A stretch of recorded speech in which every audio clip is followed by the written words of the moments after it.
कहते हैं जिसका जन्म हुआ है उसकी मृत्यु निश्चित है। कुछ लोग बीमारियों से मर जाते हैं, कुछ लोगों की नेचुरल डेथ हो जाती है, तो कुछ लोग एक्सीडेंट्स में मर जाते हैं। ठीक वैसे ही हमारी ये जो दुनिया है जिसमें हम रहते हैं, ये जो संसार है, ये भी एक दिन नष्ट हो जाएगा। रॉबर्ट फ्रॉस्ट की ये जो पोएम है फायर एंड आइस, ये इसी आइडिया को डिस्कस करती है। रॉबर्ट फ्रॉस्ट 20th सेंचुरी के अमेरिकन राइटर हैं। रॉबर्ट फ्रॉस्ट की ये जो पोएम है इसी आइडिया को डिस्कस करती है। रॉबर्ट फ्रॉस्ट 20th सेंचुरी के अमेरिकन राइटर हैं जिनकी पोएम आज हम पढ़ेंगे। इसे इन्होंने 1920 में लिखा था और इसे इन्होंने पब्लिश किया 1923 में अपने वॉल्यूम न्यू हैम्पशायर में। न्यू हैम्पशायर इनका एक पोइटिक वॉल्यूम है जो कि 1923 में आया था, उसमें उन्होंने ये पोएम पब्लिश की थी। और इसे जो लिखा गया है 1920 में, इसे वर्ल्ड वॉर के ठीक 2 साल के बाद लिखा गया है।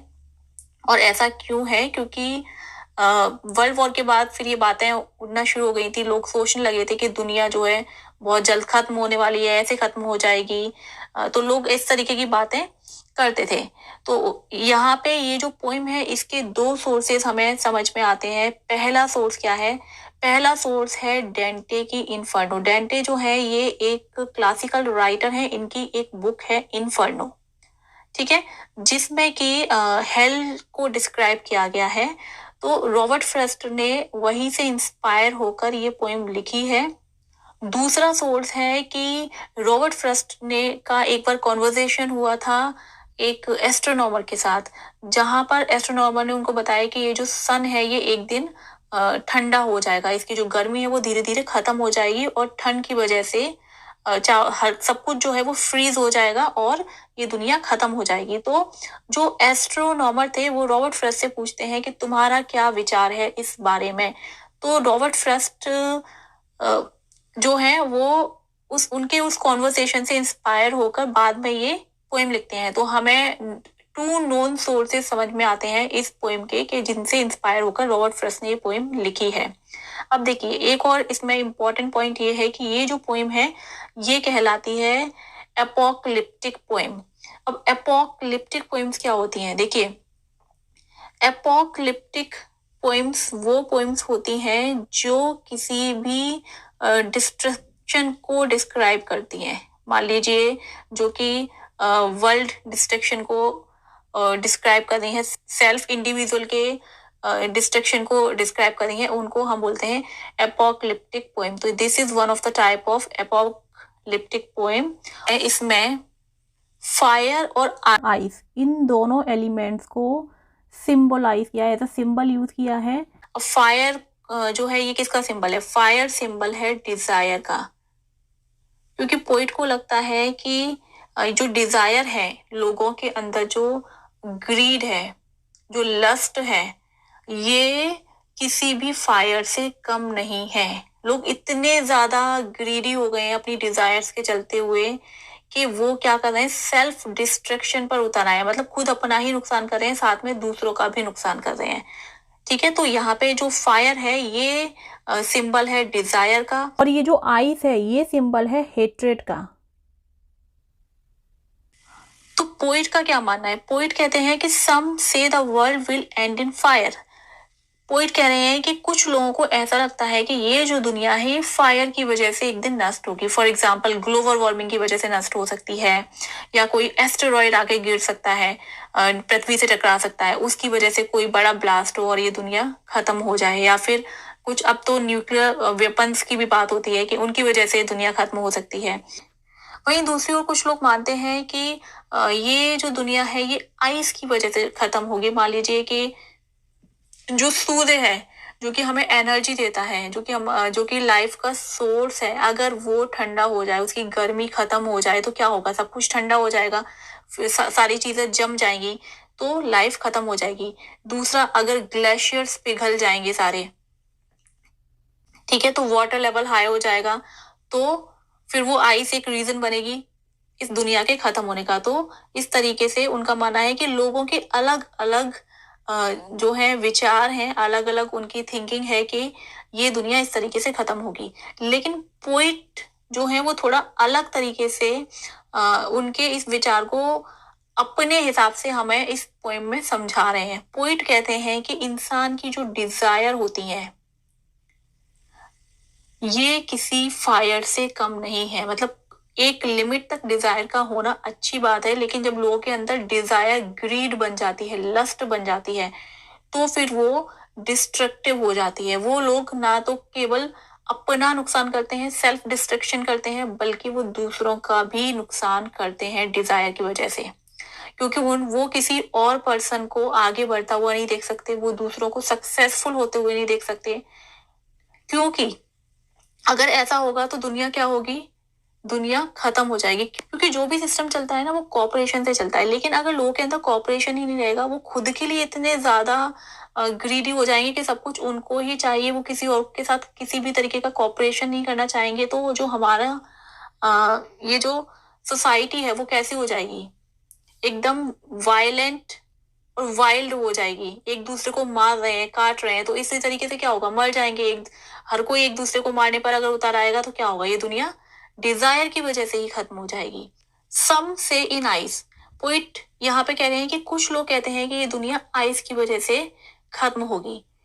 From what I have tested of desire, लेकिन पोइट का ऐसा मानना है कि जितना मैं ऐसे लोगों से मिला हूँ जो कि मतलब जिनकी डिजायर बहुत ज्यादा होती है या जिनकी डिजायर ग्रीड बन चुकी है, उन्होंने अपनी लाइफ में ऐसे बहुत सारे लोगों को देखा है, तो अपने अनुभव के आधार पे वो हमें बता रहे हैं I hold with those who favour fire. तो मैं फिर उस कैटेगरी को चुनूंगा, मतलब उन लोगों के साथ मैं ये कहना चाहूंगा कि ये दुनिया फायर से ही खत्म होगी, क्योंकि लोगों की डिजायर इतनी ज्यादा बढ़ चुकी है कि वो किसी फायर से कम नहीं है।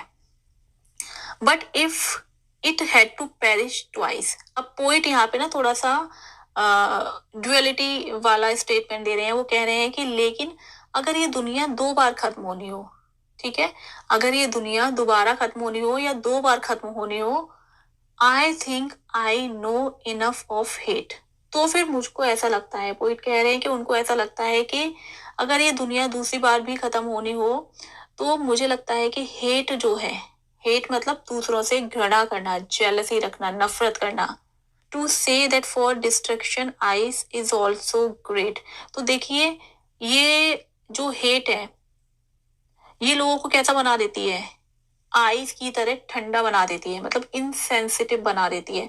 क्योंकि जब लोगों के अंदर नफरत होगी एक दूसरे के लिए, तो उनके मन में किसी के लिए भी अच्छी फीलिंग्स नहीं होंगी, मतलब फीलिंग्स ही नहीं होंगी। उनका जो हार्ट है वो कैसा हो जाएगा, इनसेंसिटिव हो जाएगा, वो कुछ महसूस नहीं कर पाएगा, एकदम ठंडा हो जाएगा, उन्हें कुछ समझ में नहीं आएगा, उन्हें सिर्फ अपने बारे में ही चीजें समझ में आएंगी। इसके लिए वो क्या करेंगे, वो किसी को मार भी सकते हैं क्योंकि उन्हें कुछ फील ही नहीं हो रहा है, वो किसी को लूट भी सकते हैं। और ऐसा होता भी है, जितने भी किलर्स होते हैं वो किसी को कैसे मार सकते हैं, क्योंकि अगर आप किसी की जान ले रहे हैं, मतलब कोई पर्सन अगर किसी की जान ले रहा है, तो इसका मतलब ये है कि उसके अंदर ह्यूमैनिटी खत्म हो चुकी है, उसको कुछ फील ही नहीं हो रहा, उसको ये फील नहीं हो रहा कि मैं इसको चाकू मारूंगा तो इसको लगेगी या नहीं लगेगी, मैं इसको गोली मारूंगा इसको लगेगी या नहीं लगेगी। तो ऐसे लोग जो होते हैं वो इनसेंसिटिव होते हैं, उनके अंदर ह्यूमैनिटी नहीं होती, उनका हार्ट जो है वो ठंडा पड़ा हुआ होता है, कोल्ड होता है, बर्फ की तरीके से, उन्हें कुछ समझ में नहीं आता है, कुछ फील नहीं होता है।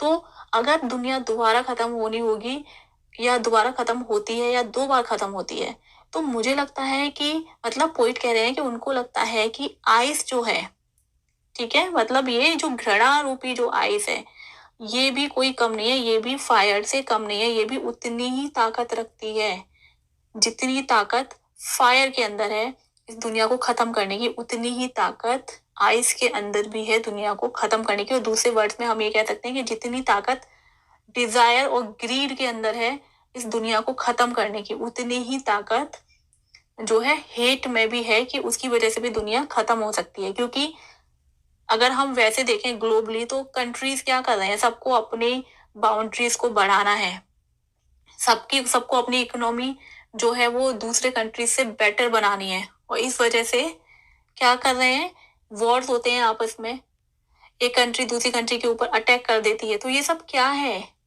ये सब क्या है, ये सब रिजल्ट है लोगों की डिजायर का, उनकी ग्रीड का, और उनके इनसेंसिटिव कोल्ड हार्ट का।